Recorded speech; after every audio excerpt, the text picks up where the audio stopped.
Assalamualaikum warahmatullahi wabarakatuh. Yang kami hormati Bu Diah Suswati Respatining Tias SEMM selaku dosen pengampu teori pengambilan keputusan dan teman-teman manajemen 6 Setia Nganjuk yang berbahagia. Perkenalkan, kami dari kelompok 14. Di sini kami akan mempresentasikan hasil diskusi kelompok kami mengenai analisis SWOT dan pengambilan keputusan. Untuk anggota kelompok kami diantaranya ada 1 Marita Ayu Windawati, yang kedua ada Melani Girda, yang ketiga ada saya Muhammad Zulak, dan yang keempat ada Muhammad Fandi Utomo. Definisi SWOT.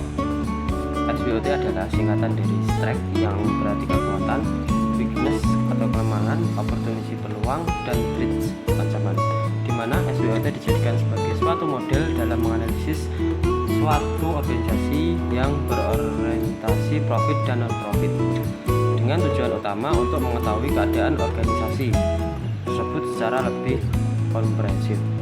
Melakukan analisis SWOT artinya mengajarkan untuk masuk dalam analisis diri secara komprehensif.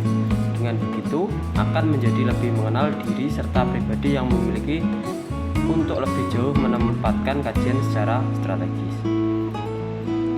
Melakukan analisis dengan pendekatan SWOT memang memiliki kelebihan dan kelemahan, namun setidaknya telah diperoleh gambaran yang membuat seseorang bisa menilai serta memutuskan langkah-langkah apa yang bisa kerjakan di kemudian hari.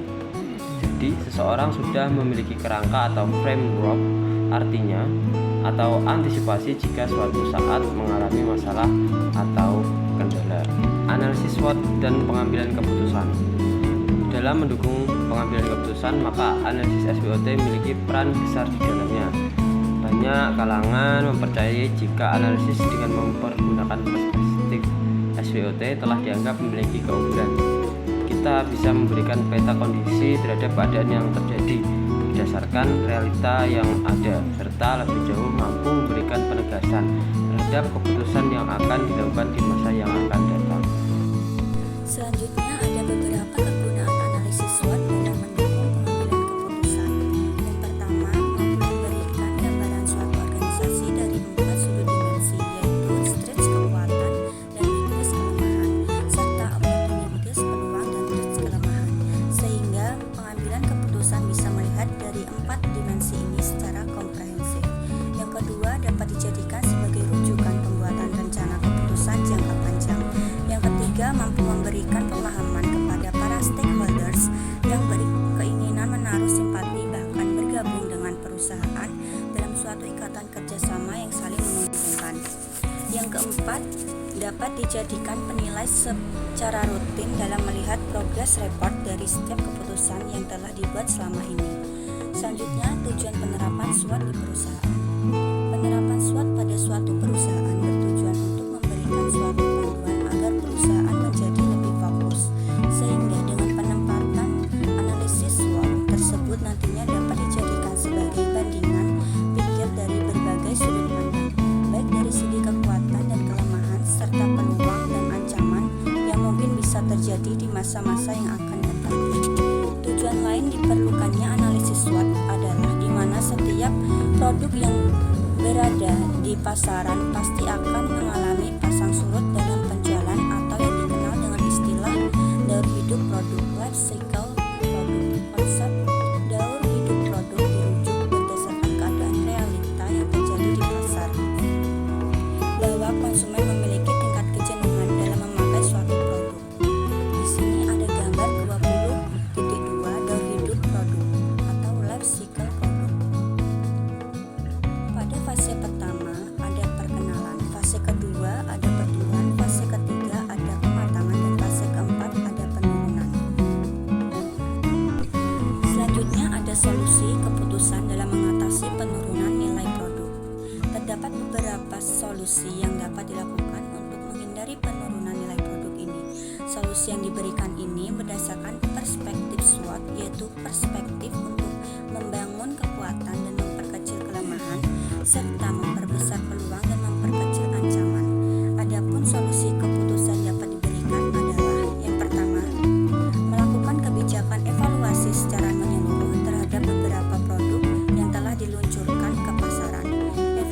tersebut dilakukan berdasarkan data dari riset pasar. Yang kedua, menarik kembali produk yang diperkirakan akan menerus mengalami penurunan jual. Yang ketiga, menciptakan produk baru atau new produk dengan model dan gaya yang berbeda, termasuk memberi nama baru pada produk, bahkan lebih jauh dengan memberi logo baru jika itu diperlukan. Yang keempat, mengantisipasi pasar dengan melakukan pembenahan manajemen secara lebih modern dan aspiratif guna menampung keluhan-keluhan yang timbul selama ini. Yang kelima, menerapkan konsep baru atau new concept dalam bidang struktur modal seperti memperkecil utang dan menegaskan suatu kebijakan dalam utang bahwa utang hanya boleh diambil setelah dianalisis secara mendalam bahwa itu sanggup dibayar secara tepat waktu. Yang keenam, melakukan training and education secara lebih profesional dengan maksud agar para karyawan menjadi lebih disiplin dan berdedikasi dalam bekerja dengan tujuan utama mencapai visi dan misi perusahaan. Yang ketujuh, pimpinan perusahaan dalam menyelesaikan setiap masalah adalah selalu menjunjung nilai-nilai profesionalisme dan sportivitas serta membangun hubungan dengan para manajemen perusahaan dalam bentuk kekeluargaan, bukan cuma sekedar hubungan kerja antara atasan dan bawahan. Peranan SWOT sebagai analisis manajemen risiko dan hubungan dengan pengambilan keputusan. Peranan SWOT sebagai alat dalam menganalisis kondisi suatu perusahaan selama ini dianggap sebagai suatu model yang dapat diterima secara umum dan lebih familiar. Beberapa organisasi profit dan non-profit telah lama mempergunakan SWOT ini sebagai salah satu alat analisis mereka. SWOT digunakan sebagai garis analisis perusahaan dalam mengambil keputusan. Derepan SWOT memungkinkan untuk dipergunakan sebagai salah satu model yang representatif dalam menganalisis manajemen risiko suatu perusahaan, terutama mampu memberi masukan dalam mendukung proses pengambilan keputusan. Identifikasi risiko meliputi tentang bagaimana pihak manajemen perusahaan melakukan tindakan berupa mengidentifikasi setiap bentuk risiko yang dialami perusahaan, termasuk bentuk-bentuk risiko yang mungkin akan dialami oleh perusahaan. Identifikasi ini dilakukan dengan cara melihat potensi-potensi risiko yang sudah terlihat dan akan terlihat. Dalam manajemen pengambilan keputusan, identifikasi masalah menempati urutan pertama dalam proses pengambilan keputusan.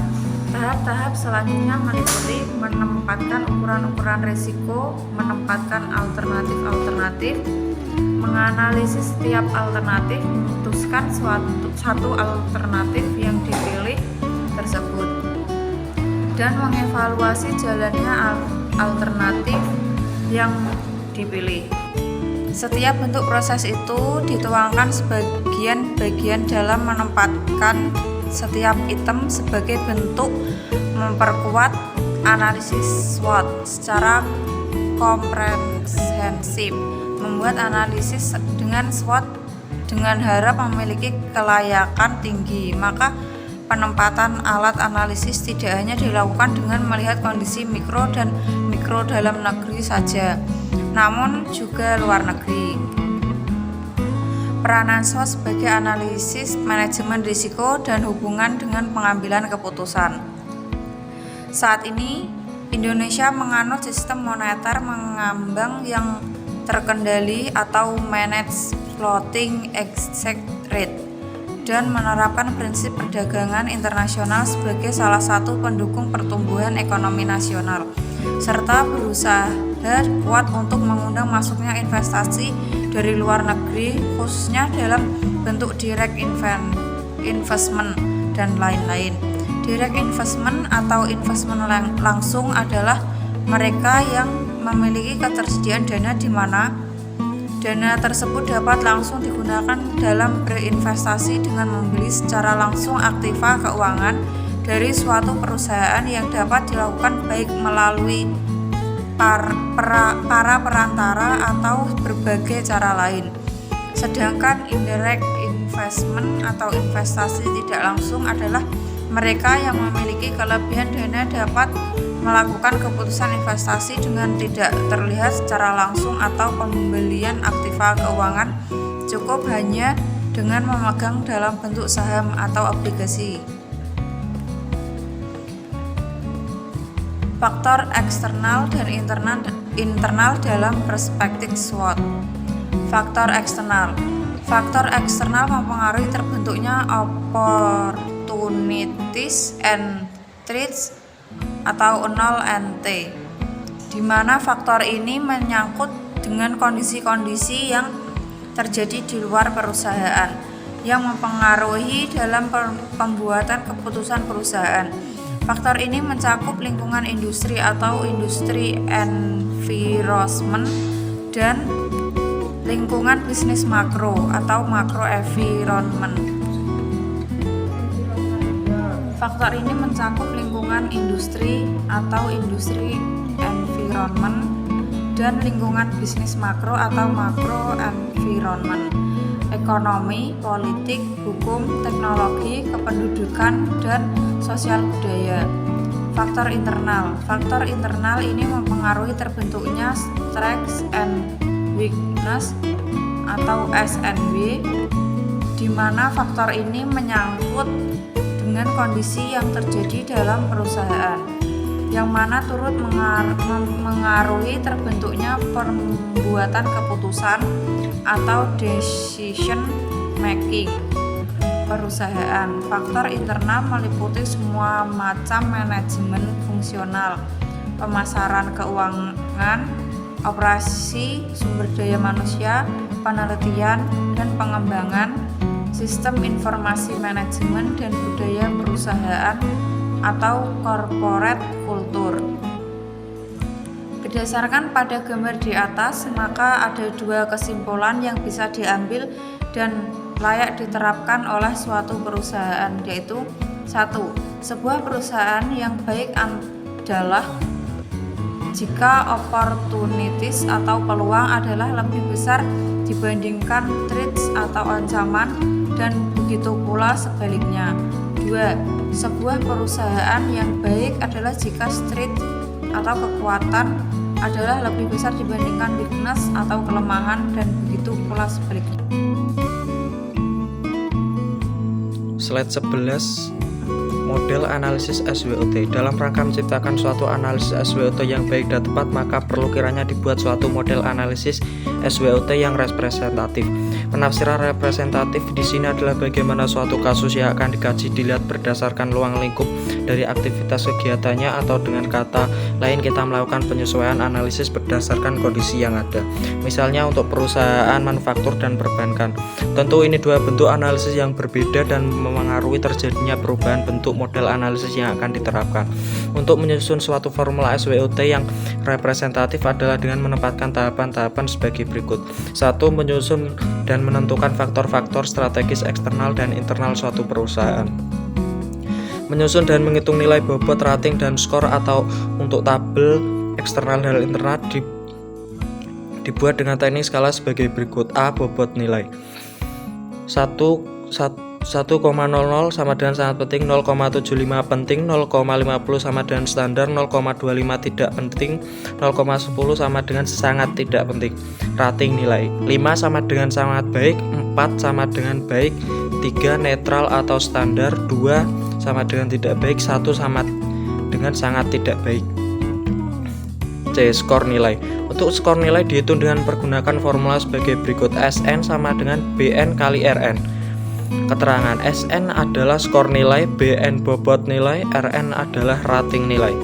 Catatan: pembuatan teknik skala tersebut sifatnya sangat tergantung pada peneliti yang bersangkutan. Jika yang bersangkutan ingin membuat lebih teliti, tentu ia akan menempatkan nilai skala yang jauh lebih rapat dengan tujuan agar pengukurannya menjadi lebih fokus dan akurat. Sekian dari kelompok kami. Assalamualaikum warahmatullahi wabarakatuh. Jangan lupa like, comment, and subscribe.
Slide 11, model analisis SWOT. Dalam rangka menciptakan suatu analisis SWOT yang baik dan tepat, maka perlu kiranya dibuat suatu model analisis SWOT yang representatif. Penafsiran representatif di sini adalah bagaimana suatu kasus yang akan dikaji dilihat berdasarkan ruang lingkup dari aktivitas kegiatannya, atau dengan kata lain kita melakukan penyesuaian analisis berdasarkan kondisi yang ada. Misalnya untuk perusahaan manufaktur dan perbankan. Tentu ini dua bentuk analisis yang berbeda dan memengaruhi terjadinya perubahan bentuk model analisis yang akan diterapkan. Untuk menyusun suatu formula SWOT yang representatif adalah dengan menempatkan tahapan-tahapan sebagai berikut. 1. Menyusun dan menentukan faktor-faktor strategis eksternal dan internal suatu perusahaan. Menyusun dan menghitung nilai bobot, rating, dan skor atau untuk tabel eksternal dan internal dibuat dengan teknik skala sebagai berikut. A. Bobot nilai 1,00 sama dengan sangat penting, 0,75 penting, 0,50 sama dengan standar, 0,25 tidak penting, 0,10 sama dengan sangat tidak penting. Rating nilai 5 sama dengan sangat baik, 4 sama dengan baik, 3 netral atau standar, 2 sama dengan tidak baik, 1 sama dengan sangat tidak baik. C. Skor nilai. Untuk skor nilai dihitung dengan menggunakan formula sebagai berikut. SN sama dengan BN kali RN. Keterangan: SN adalah skor nilai, BN bobot nilai, RN adalah rating nilai.